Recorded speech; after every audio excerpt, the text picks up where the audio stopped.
Affliction Warlocks specialize in a ton of dots or damage over time spells, draining the life of their enemies. And I'm going to show you everything you need to know to succeed with them in the War Within Season 1 at level 80. It's going to be very beginner friendly. I'm also going into a lot of depth so that if you are a veteran, you will also get everything you need from this video as well. Let's dive straight in with the stat priority then for the War Within. Our primary stat is Intellect. We want to get a higher and higher eye level or item level in order to increase this. And generally the secondary stats don't matter as much as a lot of people think they do, unless you really are min-maxing and doing very high level content. The general priority is here if you would like it. Looking at the secondary stats, crit of course gives you a chance to do more damage. Mastery is very interesting. As an Affliction Warlock, it's called Potent Afflictions. Increases the damage done by Malefic Rapture, Agony, Corruption, Phantom Singularity, Unstable Affliction, and Seed of Corruption by X amount. Higher the number is going to be higher. The number is going to be higher for the more mastery you have. They are a lot of our main spells in our rotation. If you don't know what they are, don't worry. I will be covering them in full in the rotation section of the video. Haste increases how quickly your spells actually do damage and how quickly your dots or damage over time will actually do damage to the enemy. Lastly, Versatility. This is going to increase any damage and healing done by you while simultaneously reducing any damage that you take.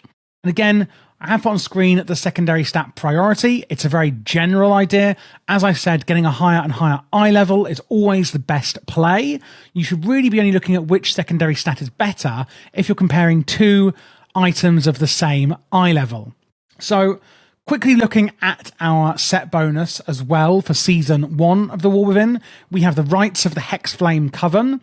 Malefic Rapture damage is increased by 5%, and its critical strike chance is also increased.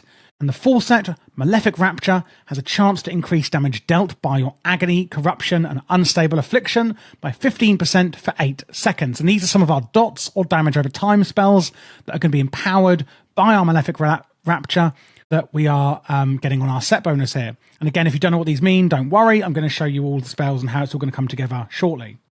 Now moving on to some of the utilities and defensives that we actually have available to us as a Warlock. This left action bar up here is things that we're more doing to our enemy, and the ones on the right are more things we're doing to enhance combat or life for us and our allies. This isn't an absolutely extensive list, but it's the ones that I think you should be most aware of and that are going to be the most useful to you. So first up on the left here, we've got Fear. Strikes fear into the enemy, disorient them for 20 seconds, and damage has a chance to cancel that effect. So they're going to run in fear when we use fear. We then have a few curses that we can use, and depending on the talents, etc. you might have different ones. Curse of Tongues forces the target to speak in demonic tongues, increasing the casting time of all their spells by 30% for a minute. We've also got Exhaustion, reducing their movement speed by 50% for 12 seconds. And the Satyr increases the time between enemies' attacks by 20% and the casting time of all spells by 30% for 2 minutes. And these are different curses we can put on our enemy to hinder their combat prowess. Going over to the right-hand side, we have things that we can do to help our allies, including creating a soul well. Now, this is a kind of multi-purpose version. When you click this soul well, you're going to gain health stones. Your allies can click this to get health stones. And imagine it's like a healing potion, basically, they can use. You can also just create a health stone on its own. You can see here it restores 25% health. So soul well is one that you can click and your allies can get some before you go into combat, or the health stone just if you just want to make one for yourself. Dark Pact is another one that's really interesting. It's going to sacrifice 20% of your current health to shield you for 200% of that sacrificed health, plus an additional amount for 20 seconds. And you can use it if you are suffering from movement impairing effects. So if someone's tried to slow you down and then, slow you down, then beat you down, you can use Dark Pact while that is happening. So we're going to sacrifice 20% of health to then actually shield ourselves for a huge amount larger than that. We also have Demonic Gateway. This is amazing. So I can put one here. I can't use it here. I'm going to jump off this building. Okay, well, I can't show you, apparently, but basically it's going to create a demonic gateway between two locations, and you can teleport. So let's say you're trying to get around enemies, you're trying to cross a bridge, whatever you're doing, wherever it may be, just getting around, you know, the kind of arena that you're in. Demonic gateway is going to be really good for you and your allies to be able to do that. Unending Breath, probably not going to use this very much in combat, but I just thought I'd let you know about it. Allows an ally to breathe underwater and increases their swim speed. And this is a really interesting one, Soul Burn.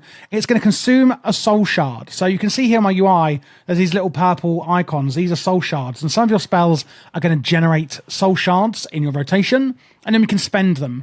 So what Soul Burn does is it consumes a soul shard, unlocking secret powers of your spells. So your demonic circle teleport, so you know from your demonic gateway, it increases your movement speed by 50% and makes you immune to snares and roots, speeding that up. Demonic gateway can be cast instantly, so you don't have to do a 1.8 second cast on here. Drain life, gain an absorb shield equal to the amount of healing done for 30 seconds. The shield cannot exceed 30% of your maximum health. So we do have an ability called Drain Life. Here, draining life from your target, causing shadow damage and healing you for 500% of the damage done. Basically, you're then going to get an absorb shield if you use drain life after using Soul Burn. Health Funnel restores more health. Health Stone increases the healing of Health Stone by 30% and increases your maximum health for a short duration as well. So it basically just enhances a lot of your utility spells, and that is Soul Burn, and that is fantastic as well. Again, not an extensive list. You're not going to be using these spells all the time, but it's just really useful to know the kind of utilities and defensives that we do have available to us. So now we're going to go through the actual rotation of Affliction Warlock. We are going to be using different hero talents in the Raiding and Mythic Plus build, but don't worry, I'm going to go over it all. One thing to note is that we do use something called Soul Shards, and you can have up to 5. You do not want to overcap these. If you're new to Affliction Warlock, the main way the rotation works is basically loads and loads of dots, which are damage over time spells. I'm going to be teaching this in a what, when, why kind of way. So what spells do we have? When will we use them? Why? Well, with the when, it's kind of in this order from left to right with the single target rotation. And we're going to start off with Haunt. A ghostly soul haunts the target, dealing damage and increasing the damage you do to your target for 18 seconds. And that is why we keep it up first, because it's straight out the door going to be increasing how much damage we do to our targets. We're going to keep up Haunt at all times. And generally, it goes about saying that you need to keep all of these dots up as much as possible. The next one is Unstable Affliction, damaging the target with shadow damage over 21 seconds. And that can generate a soul shard if the target dies while affected. And that's the same for a lot of our spells. Then we have Agony. Inflicts increasing agony on the target over 18 seconds. The damage starts slow and increases over the duration. Refreshing Agony maintains its current damage level, so never let it fall off. You can see on there there's 12 stacks, and if I refresh it on there, the stacks just keep going up, so you don't have to start off from a low dosage of Agony again, unless you let it drop off, which you shouldn't do. Then we have Corruption. Corrupts the target, causing shadow damage.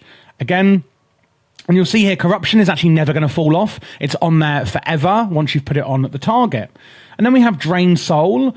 Wow, look at that. We have Drain Soul, which is amazing.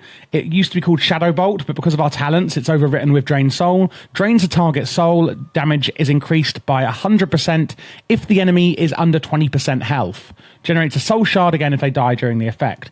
When you keep seeing it proccing like this is a talent called Nightfall, where your next Shadow Bolt is instant and deals more damage. And this also will work for your Drain Soul, where it does more damage as well.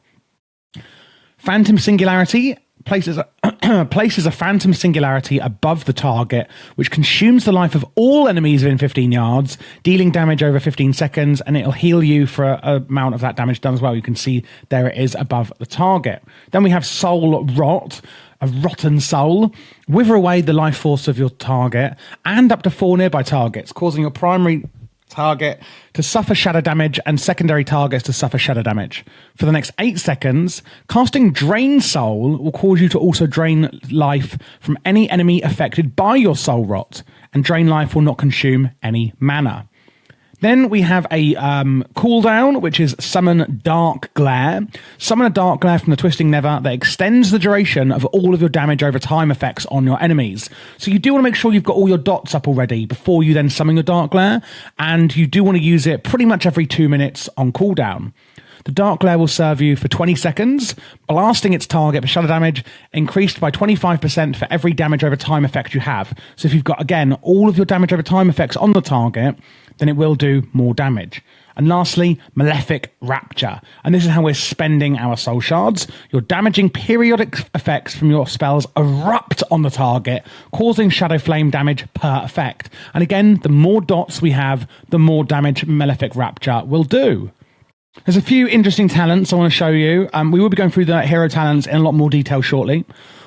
Tormented Crescendo. While Agony, Corruption, and Unstable Affliction are active, your Shadow Bolt has a 30% chance and your Drained Soul has a 20% chance to make your next Malefic Rapture cost no soul shards and cast immediately, and that will proc on your Malefic Rapture here.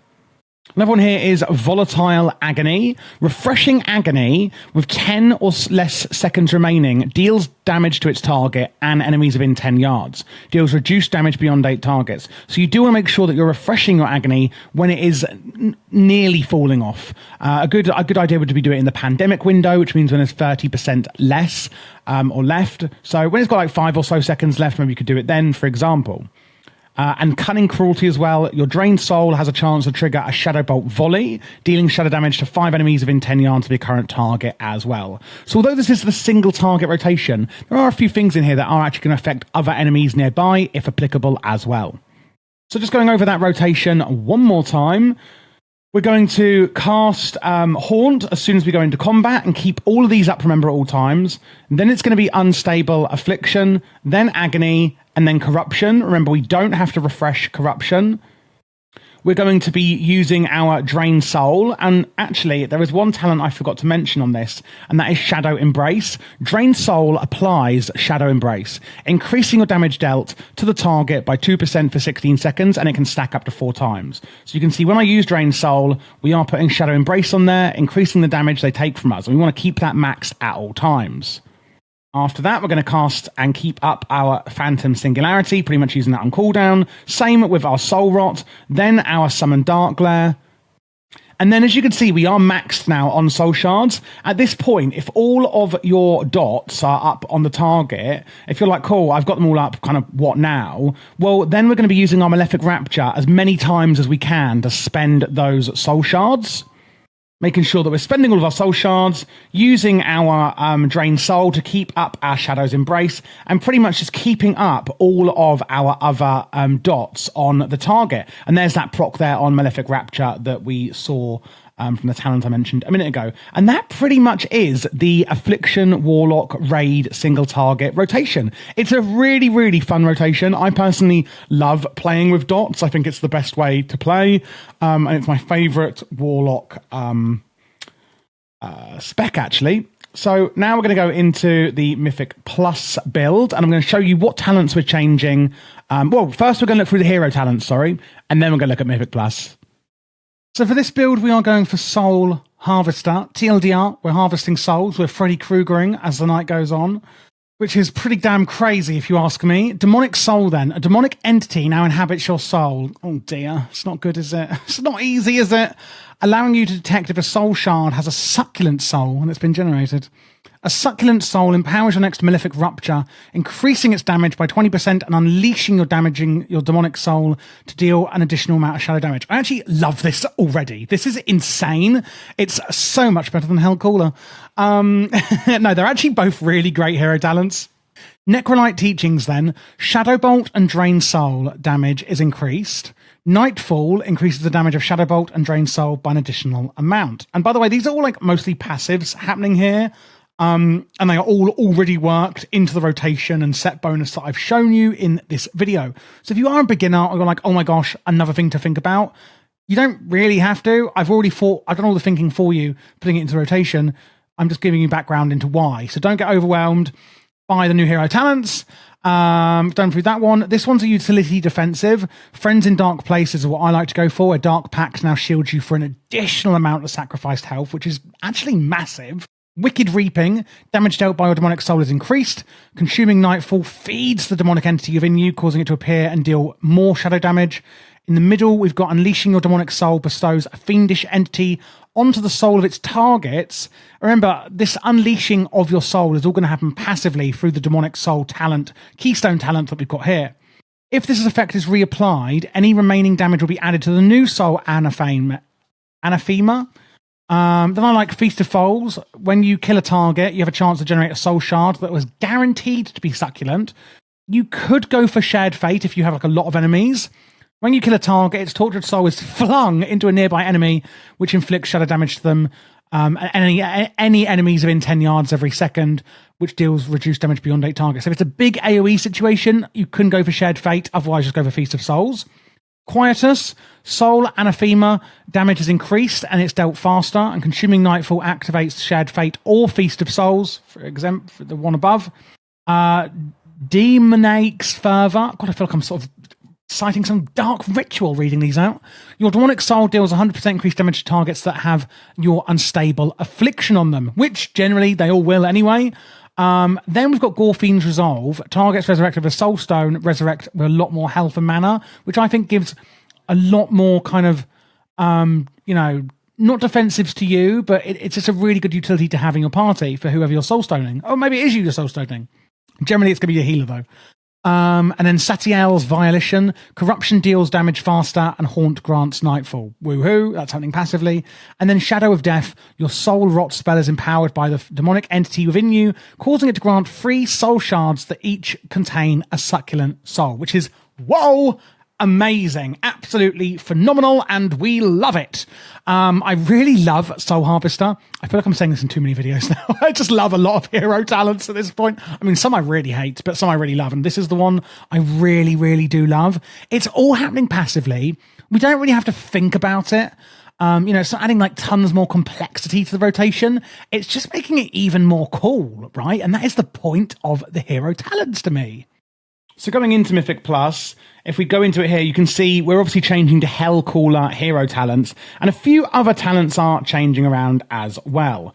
The main ones really is going to be Cull the Weak. Malefic Rapture damage is increased by 8% for each enemy it hits, up to 5 enemies. We've got Dark Harvest, where each target affected by Soul Rot increases your haste and crit chance, because obviously we're doing more enemies, and therefore, we want to increase the damage per enemy. And we're not actually taking Phantom Singularity. We're taking Vile Taint. Unleash a Vile Explosion at the target location, dealing shadow damage to up to 8 enemies within 10 yards, and applying Agony and Curse of Exhaustion to them. And we're going to be using that instead, pretty much because it's, a fantastic AoE spell. So in AoE, we've also got Seed of Corruption we're going to be using. It's quite a simple rotation, really, at the moment, and honestly, it's a bit too simple. So we've got Seed of Corruption. We're going to cast that as our primary priority. It is going to cost 1 soul shard. Embeds a demon seed in the enemy target that will explode after 11 seconds, dealing shadow damage to all enemies within 10 yards and applying Wither to them. You can see here, Wither, they're suffering Shadow Flame damage. The seed will detonate early if the target is hit by other detonations or takes X amount of damage from your spells. After that, we're going to then cast Vile Taint, obviously where our enemies are, like that. Keep up Haunt. Keep up Unstable Affliction. Use your Soul Rot, and because we've got all of our dots up, then again, we're going to use our Summon Dark Glare. And then the same thing, pretty much, is just using Malefic Rapture to spend those soul shards as we were in single target. It's pretty much the same thing. If you can, I would advise to use Seed of Corruption as the group is being rounded up, because it does take a few seconds to obviously detonate. If everyone's rounding up the ads in Mythic Plus, then what you'd want to do, or in a dungeon, what you would want to do is kind of put it on them as that's happening, so then you can get going on the actual rotation sort of thing. But that is the core rotation for Mythic Plus. Now let's just have a quick look at what we're changing in the hero talents. So in this build of Affliction Warlock, we are going with the Hellcaller hero talents. I want to preface this by saying, don't worry if you are a beginner. I don't want you to get really overwhelmed by this. This is all already included in the rotation I have gone through, of course, just to remind you. First up, we get a new spell called Wither. Bestows a vile malediction upon the target, burning the sinew and muscle of its host. How charming. Dealing shadow flame damage immediately and over time. This is going to replace your corruption spell. So it's the same spell, but it's pressing this instead. Zaylan's Ferocity, fire damage dealt by your spells and abilities is increased, and your fire spells gain more crit strike from all sources. Cool. And then we have two different curses. So I went through Curse of the Satyr. Curse of Weakness is empowered and transforms into that one, which we went through in the utilities part of the video. Or Aura of Enfeeblement. While Unending Resolve is active, enemies within 30 yards have Curse of Tongues and Curse of Weakness at 100% effectiveness. So it just really depends on what kind of curse you need at the time. Then we have Mark of Xavius. Agony damage, and one of our dots, of course, is increased. Blackened Soul deals increased damage per stack of Wither. On the middle, we have Blackened Soul. Spending soul shards on damaging spells. I don't know why it made me laugh. Spending soul shards on damaging spells will further corrupt enemies affected by your Wither, increasing its stack count by 1. Each time Wither gains a stack, it has a chance to collapse, consuming a stack every 1 second to deal more damage to its host. So it's just plenty to go up and down stacks of Wither on the target. Hate Fury Rituals. Wither deals 30% increased periodic damage, but in a shorter duration. Or you can do Bleak Heart Tactics, where Wither damage is increased. When Wither gains a stack from Blackened Soul, it has a chance to gain an additional stack. I would change it to Blackened Tactics, but I'm in combat. Seed of the Demise. After Wither reaches 8 stacks, or when its host reaches 20% health, it then deals a massive amount of Shadow Flame damage to its host every 1 second until a stack remains. When Blackened Soul deals damage, you have a chance to gain Tormented Crescendo. On the right, we've got Zaylan's Cruelty. Shadow damage dealt by your spells and abilities is increased, so we just do more damage. Zevran's Resilience. Dark Pact heals you every 1 second while active. Or Ilhoof's Design. Sacrifice 10% of your maximum health. Soul Leech now absorbs an additional amount. I don't like that. I like to go Zevran's Resilience. Mark of Periphan. Critical strike damage dealt by Wither, again, is increased. It's all basically revolves around replacing your corruption for Wither and that doing damage, if you couldn't tell already. Critical strike damage dealt by Wither is increased. Wither has a chance to gain a stack when it critically strikes. Stacks gained this way do not activate Blackened Soul. And lastly, we get Malevolence. On a 1-minute cooldown, dark magic erupts from you and corrupts your soul, oh dear, causing enemies suffering from your Wither to take Shadow Flame damage and increase its stack count to 6. So a massive burst of damage to anyone that does have Wither on them. While corrupted, your haste is increased, and spending soul shards on damaging spells grants an additional stack of Wither. And it's every minute you can use this, which is actually fantastic. So I would just use it on cooldown. Try and save it for big burst periods like Bloodlust, etc. if you can, but not for too long. Again, because it is every minute we can use this. And that is the Hellcaller. You've got a big, dirty, blackened soul, and you're withering your enemy's sinew and muscle to bits. How delightful. Now moving on to the consumables and also the enchants. So I'm starting off with the enchants here.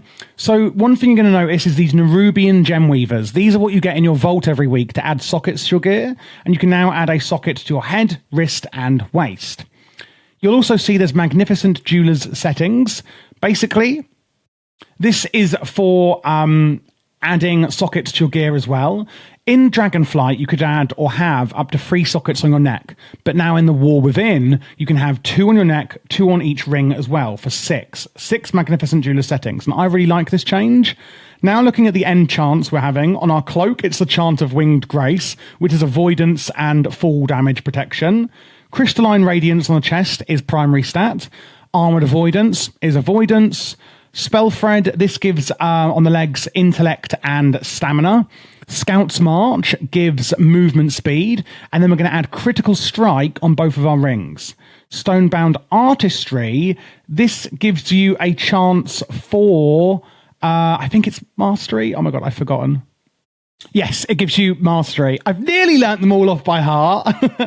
You can also go for the Authority of Radiant Power, which will just give you a flat intellect buff as well. So up to you on those two. On the consumables, I would go for the Flask of Alchemical Chaos. Basically, this is actually quite an interesting one. It's going to give you a massive amount of secondary stat I think it's like 7,000 or something, but it's going to take off 600 of your other 2 secondary stats, and this will rotate every 30 seconds.